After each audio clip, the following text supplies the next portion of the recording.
Assalamualaikum warahmatullahi wabarakatuh. Di sini saya Muhammad Jafir Yursel dengan NIM 2309138727 dari Prodi T4 Teknik Listrik Fakultas Vokasi Universitas Negeri Surabaya. Di sini saya akan mempresentasikan makalah saya untuk memenuhi mata kuliah kualitas daya dengan judul Strategi Peningkatan Faktor Daya Termoelektrik pada Material Termoelektrik. Yang pertama yaitu bab 1, pendahuluan. Yang pertama ada latar belakang. Dalam era modern, kebutuhan akan sumber energi yang efisien dan ramah lingkungan semakin meningkat. Salah satu teknologi yang berkembang dalam bidang ini adalah material termoelektrik. Material termoelektrik adalah teknologi yang mengubah panas menjadi listrik melalui efek Seebeck dan berpotensi besar dalam pemanfaatan limbah panas dari industri, kendaraan, dan elektronik.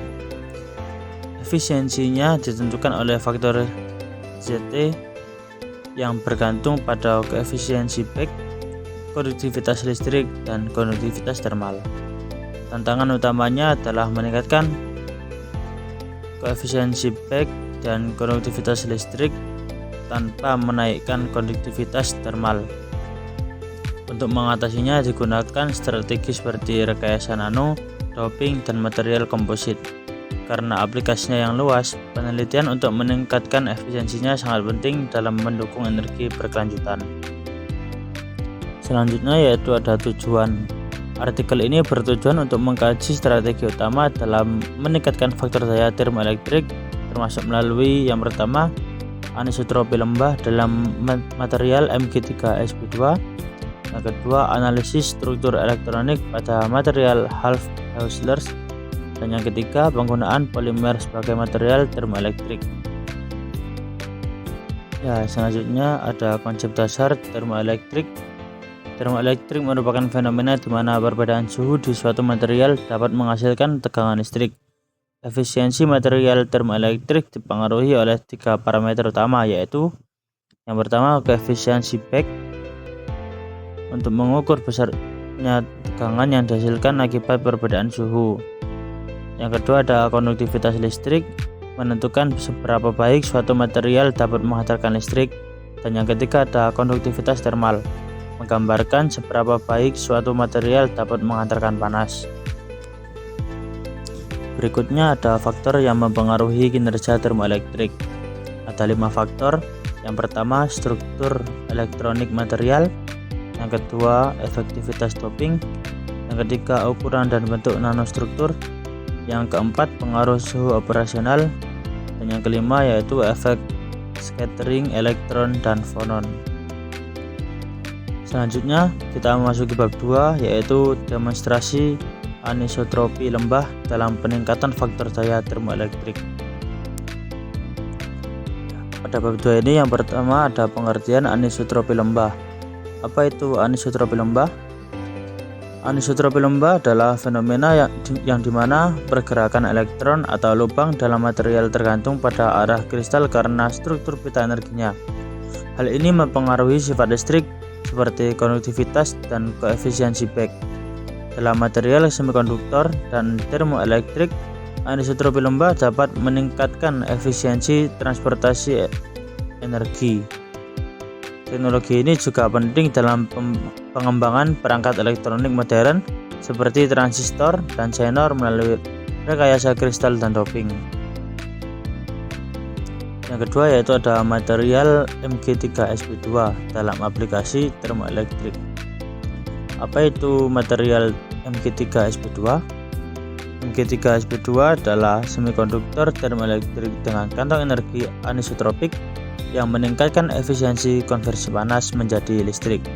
Material ini memiliki nilai ZT tinggi berkat rekayasa anisotropi lembah dan doping elemen seperti Bi atau Te yang meningkatkan konduktivitas listrik tanpa menaikkan konduktivitas termal. Keunggulan lain termasuk stabilitas termal dan ketersediaan bahan baku menjadikannya kandidat ideal untuk aplikasi skala besar seperti pemanfaatan limbah panas industri dan otomotif. Mg3sp2 berpotensi menjadi material utama dalam teknologi energi berkelanjutan di masa depan.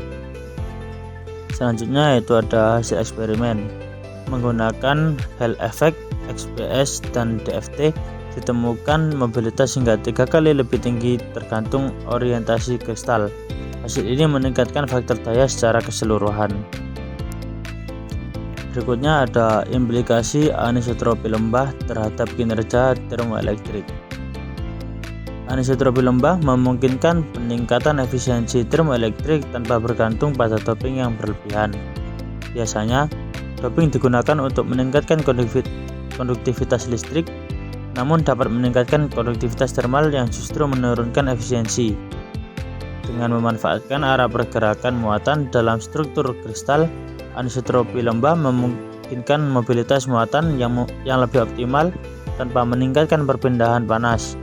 Ini memungkinkan desain material yang seimbang antara penghantar listrik dan penahan panas, serta menjaga stabilitas kristal dalam jangka panjang. Teknologi ini telah diterapkan dalam material termoelektrik modern dan membuka jalan bagi pengembangan perangkat ramah lingkungan yang efisien, terutama untuk pemanfaatan limbah panas. Penelitian lebih lanjut menjanjikan potensi besar anisotropi lembah sebagai strategi kunci dalam pengembangan termoelektrik masa depan. Lalu yang terakhir pada bab 2 ini ada studi banding dengan material termoelektrik lainnya. Yang pertama, perbandingan dengan material konvensional. Ti2, Ti3 cocok untuk suhu rendah menengah, sedangkan PBTE untuk suhu menengah tinggi. Keduanya sudah lama digunakan dalam sistem pendingin dan pembangkit termoelektrik. Yang kedua, keunggulan Mg3sp2. Dengan anisotropi lembah, Mg3sp2 mampu meningkatkan efisiensi konversi panas ke listrik tanpa perlu doping berlebihan yang dapat merusak stabilitas kristal. Material ini lebih stabil dalam kondisi ekstrim, menjadikannya ideal untuk aplikasi industri dan luar angkasa. Potensi masa depan. Mg3sp2 dinilai dapat menggantikan atau melengkapi material konvensional karena efisiensinya tinggi, daya tahan termal, dan tidak tergantung pada elemen toksik. Lalu di bab ketiga yaitu ada struktur elektronik dan faktor daya termoelektrik pada material Hall-Heusler P-type. Yang pertama yaitu ada pengertian material Hall-Heusler. Apa itu material Hall-Heusler? Material Hall-Heusler adalah campuran 3 logam yang bisa mengubah panas menjadi listrik secara efisien. Bahan ini stabil di suhu tinggi, kuat, dan terbuat dari unsur yang melimpah, sehingga lebih ekonomis. Karena sifatnya yang tahan lama, Hall-Heusler cocok digunakan untuk memanfaatkan panas buangan di industri, pembangkit listrik, dan teknologi luar angkasa. Karakteristik fisik dan kimia Hall-Heusler. Material Hall-Heusler memiliki sifat fisik yang stabil di suhu tinggi dan konduktivitas listrik yang bisa disesuaikan. Namun konduktivitas termalnya cukup tinggi, sehingga perlu strategi khusus untuk meningkatkannya sebagai bahan termoelektrik. Secara kimia, Hall-Heusler bisa dibuat dari berbagai unsur seperti Ni, Co, Ti, dan Sp, yang memungkinkan pengaturan sifat elektronik dengan kombinasi elemen dan struktur yang tepat. Efisiensi konversi panas ke listrik bisa ditingkatkan. Selanjutnya ada metode analisis struktur elektronik material Hall-Heusler. Yang pertama yaitu teori fungsional Kuorapatan atau DFT. Digunakan untuk menghitung distribusi elektron dalam material dan memahami struktur bit energinya. Yang kedua ada spektroskopi fotoelektron sinar X atau XPS. Digunakan untuk mengidentifikasi elemen dan keadaan oksidasi dalam material. Lalu yang ketiga ada eksperimen efek Hall. Mengukur mobilitas pembawa muatan dan densitas elektron untuk menentukan konduktivitas listriknya. Dan yang terakhir ada pengukuran Seebeck dan konduktivitas termal, menentukan efisiensi konversi energi termoelektrik dari material Hall-Heusler.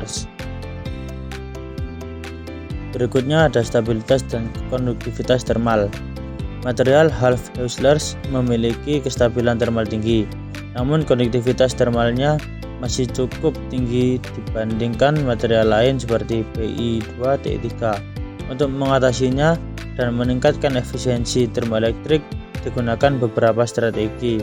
Yang pertama yaitu pembuatan nanokomposit untuk menghambat panas. Yang kedua, rekayasa struktur mikro dengan menambahkan cacat gizi atau atom berat untuk mengurangi pergerakan fonon. Lalu yang terakhir, penerapan struktur multilayer yang mampu menahan aliran panas sambil tetap menjaga konduktivitas listrik. Selanjutnya ada faktor daya termoelektrik pada material Hall-Heusler. Faktor daya termoelektrik adalah hasil kali kuadrat koefisien Seebeck dengan konduktivitas listrik. Nilai S menunjukkan perbedaan tegangan akibat perbedaan suhu sementara. Lalu konduktivitas listrik menunjukkan kemampuan material menghantarkan listrik. Faktor daya yang tinggi penting untuk meningkatkan efisiensi konversi panas menjadi listrik, sehingga pengoptimalannya menjadi fokus utama dalam pengembangan material Hall-Heusler. Selanjutnya studi banding dengan material semikonduktor konvensional. Material Hall-Heusler sering dibandingkan dengan semikonduktor konvensional seperti Pi2Ti3 dan PBTE yang telah lama digunakan dalam aplikasi termoelektrik. Perbedaan utama antara Hall-Heusler dan material konvensional ini meliputi: yang pertama yaitu struktur kristal. Hall-Heusler memiliki struktur intermetalik yang fleksibel untuk dimodifikasi, sementara Pi2Ti3 dan PBTE memiliki struktur lapisan yang lebih stabil. Yang kedua, efisiensi termoelektrik atau ZT.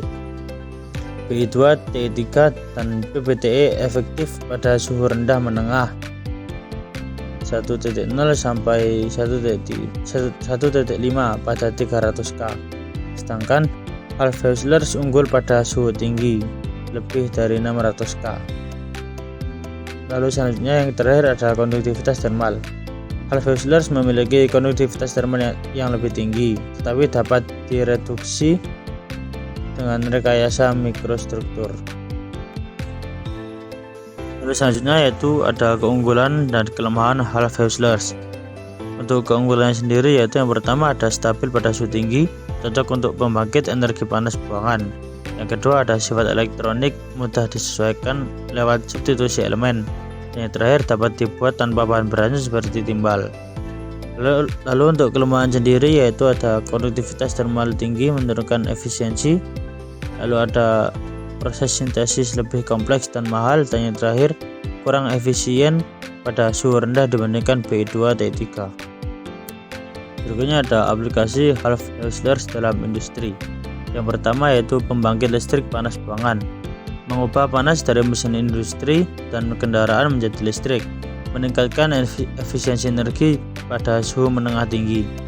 Yang kedua, elektronika daya dan pendingin termoelektrik, digunakan untuk pendingin elektronik berdaya tinggi, misal prosesor, modul daya, seperti alternatif kipas atau cairan pendingin.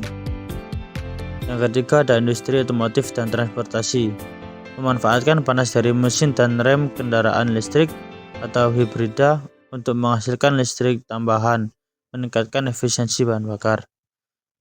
Yang keempat, sistem antariksa dan satelit, dipakai dalam RTG atau radio isotop thermoelectric generator untuk menyuplai daya di lingkungan ekstrim.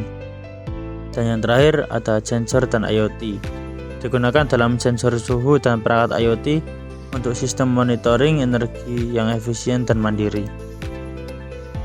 Lalu yang terakhir pada bab 3 ini ada pengaruh komposisi kimia terhadap kinerja termoelektrik. Yang pertama, doping dan substitusi elemen. Penambahan elemen seperti Ni atau Co dapat meningkatkan konduktivitas listrik dan koefisien Seebeck tanpa menaikkan konduktivitas termal secara signifikan. Yang kedua, rekayasa pita energi. Komposisi yang tepat mengubah struktur bit energi, meningkatkan transportasi elektron atau Hall, dan faktor daya. Yang ketiga, penurunan konduktivitas termal. Substitusi atom berat atau cacat kristal menghambat fonon, membantu menurunkan konduktivitas termal dan meningkatkan efisiensi. Yang terakhir, stabilitas termal dan mekanik. Komposisi yang optimal menjaga kestabilan performa pada suhu tinggi, penting untuk aplikasi jangka panjang. Lalu pada bab 4 kita membahas material termoelektrik berbasis polimer, strategi peningkatan faktor daya. Yang pertama ada keunggulan polimer termoelektrik. Polimer termoelektrik unggul karena fleksibel, ringan, ramah lingkungan, dan murah produksi, sehingga ideal untuk perangkat fleksibel dan wearable. Lalu ada pengaruh doping. Doping dapat meningkatkan konduktivitas listrik polimer tanpa mengurangi koefisiensi Beck dengan bantuan ion, senyawa organik, atau nanomaterial. Lalu yang ketiga ada material komposit.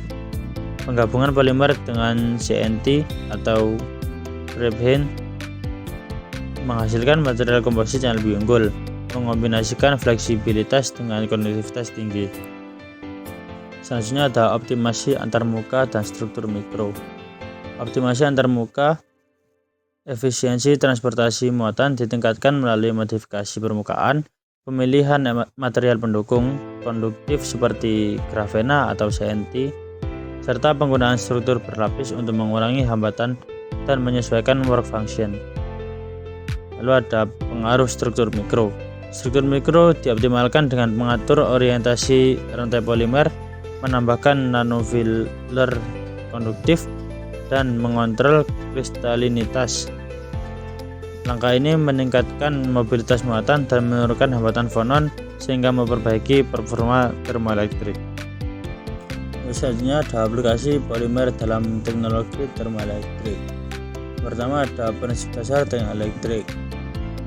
Polimer konduktif seperti polyanilin atau PANI, politiofena, dan polyethylene-dioxytiofena atau PEDOT mampu menghasilkan efek termoelektrik, mengubah panas menjadi listrik dengan kinerja bergantung pada faktor daya Seebeck, konduktivitas listrik, dan thermal. Lalu aplikasi polimer termoelektrik yang pertama sensor suhu. Digunakan untuk sensor suhu fleksibel di berbagai permukaan. Yang kedua ada perangkat wearable, memanfaatkan panas tubuh untuk energi pada pakaian pintar. Yang ketiga sumber daya fleksibel, menyediakan daya fleksibel untuk perangkat portable dan IoT. Yang terakhir ada sistem pendingin, digunakan dalam pendingin hemat energi untuk biomedis dan elektronik. Selanjutnya ada tantangan masa depan. Meski banyak keunggulan, tantangan yang ada mencakup peningkatan faktor daya Seebeck, konduktivitas listrik, dan stabilitas jangka panjang. Penelitian ini untuk meningkatkan kinerja polimer termoelektrik agar dapat bersaing dengan material konvensional.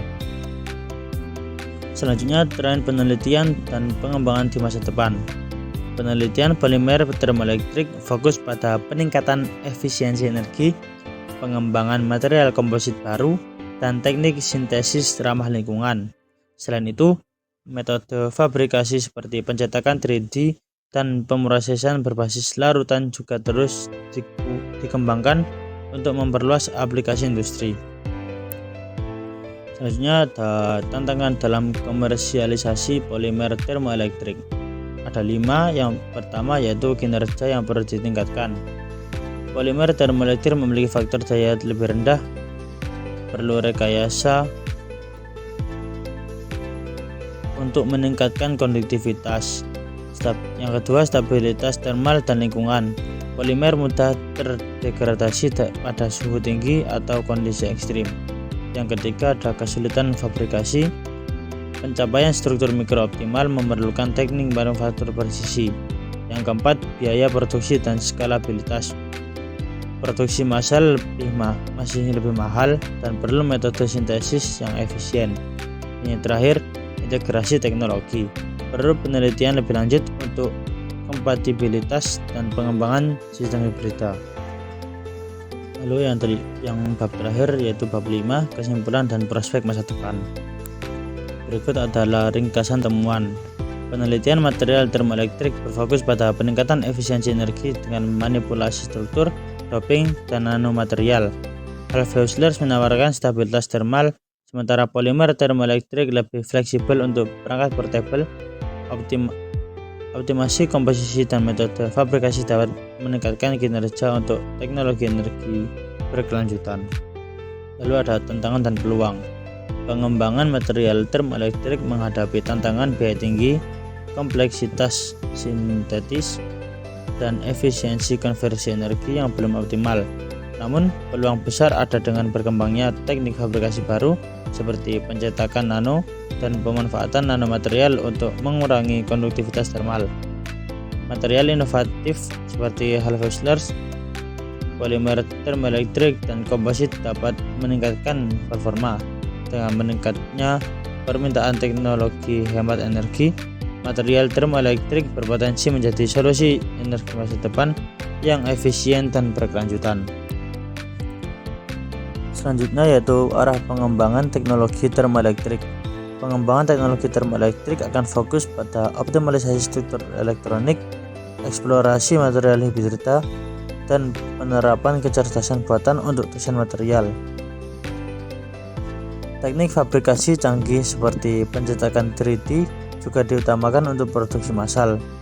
Material baru seperti hybrid dan nanokomposit diharapkan meningkatkan konduktivitas listrik dan menekan konduktivitas termal. Selain itu, pengembangan proses sintesis ramah lingkungan dan ekonomis akan meningkatkan daya saing. AI dan simulasi komputer mempercepat desain material yang lebih efisien dan praktis. Lalu ada potensi implementasi di berbagai sektor. Yang pertama, industri otomotif. Mengonversi panas buangan mesin kendaraan menjadi listrik, meningkatkan efisiensi bahan bakar. Yang kedua, pembangkit listrik. Mengubah panas buangan menjadi listrik, meningkatkan efisiensi energi dan mengurangi emisi karbon. Yang ketiga, elektronika konsumen. Digunakan dalam pendingin mini dan perangkat portable sebagai sumber daya mandiri. Yang keempat, industri antariksa. Menyediakan daya untuk satelit dan wahana luar angkasa dalam lingkungan ekstrim. Dan yang terakhir ada bidang medis.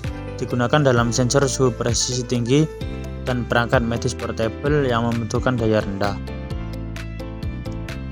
Lalu yang terakhir ada rekomendasi untuk riset dan inovasi selanjutnya. Pengembangan material termoelektrik dapat dipercepat dengan fokus pada teknik sintesis, efisiensi, dan hemat biaya, serta eksplorasi material baru dengan konduktivitas listrik tinggi dan termal rendah. Integrasi dengan energi terbarukan, peningkatan ketahanan material terhadap kondisi ekstrim, dan kolaborasi antara akademisi, industri, dan pemerintah juga penting untuk mendukung efisiensi energi dan berkelanjutan. Mungkin sekian dari presentasi saya. Mohon maaf jika ada salah kata. Wassalamualaikum warahmatullahi wabarakatuh.